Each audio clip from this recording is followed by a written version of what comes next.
भारत में ब्लैकआउट कब कब हुए हैं? भारत में एक सबसे बड़ा ब्लैकआउट जुलाई 2012 में हुआ था, जो दुनिया के इतिहास का सबसे बड़ा ब्लैकआउट माना जाता है। यह ब्लैकआउट दो भागों में हुआ था। पहला 30 जुलाई को और दूसरा 31 जुलाई को। लगभग 62 करोड़ लोग बिजली से वंचित हो गए थे। इस घटना को 2012 इंडिया ब्लैकआउट के नाम से जाना जाता है। 2012 के ब्लैकआउट के क्या कारण थे? 2012 का ब्लैकआउट कुछ मुख्य कारणों से हुआ। Grid overload.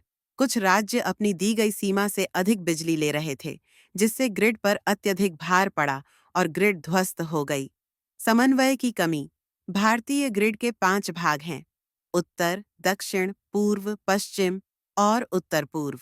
इनमें सही समय पर समन्वय की कमी भी इस ब्लैकआउट का कारण बनी। मांग आपूर्ति अंतर। तब बिजली की मांग बहुत अधिक थी, लेकिन उत्पादन उस अनुपात में नहीं था। यह असंतुलन ग्रिड फेलियर में बदल गया। तीसरा, इस ब्लैकआउट का प्रभाव कितना भयंकर था? प्रभावित लोग। लगभग 62 करोड़ लोग बिजली से वंचित हो गए थे। यह लगभग भारत की आधी जनसंख्या थी। रेलवे और मेट्रो पर असर। रेलवे या मेट्रो सेवाएं भी बंद हो गई थीं। बहुत सारी ट्रेनें रास्ते में ही रुक गईं, जिससे यात्रा कर रहे लोगों को कठिनाइयों का सामना करना पड़ा। स्वास्थ्य सेवाएं। कई अस्पतालों में बिजली चली गई थी और आपातकालीन सेवाओं को जनरेटर पर निर्भर होना पड़ा। 4. ब्लैकआउट से बचने के लिए क्या कदम उठाए गए? 2012 के बाद भारत सरकार ने कई कदम उठाए ताकि ऐसी घटनाओं को आने वाले समय में रोका जा सके। ग्रिड इंफ्रास्ट्रक्चर में सुधार। ग्रिड की ताकत को बढ़ाने के लिए नई तकनीक और नियंत्रण प्रणालियों का इस्तेमाल किया गया।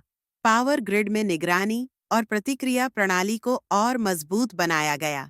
फ्रीक्वेंसी स्थिरीकरण। पावर ग्रिड की फ्रीक्वेंसी को स्थिर रखने के लिए अलग अलग नियंत्रण तकनीकों का उपयोग किया गया, जिससे ग्रिड ओवरलोड होने का खतरा कम हो गया।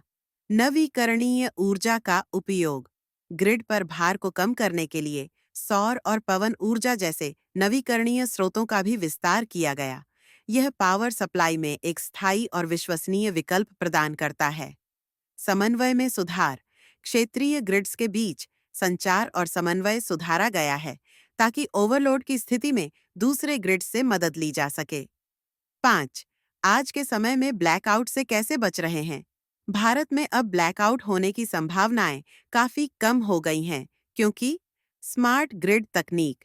स्मार्ट ग्रिड के माध्यम से बिजली के उपयोग और उसकी आपूर्ति का अच्छे तरीके से प्रबंधन हो रहा है। स्वचालित प्रणाली। बिजली आपूर्ति और वितरण को स्वचालित करके किसी भी खराबी को तुरंत पहचानने और ठीक करने के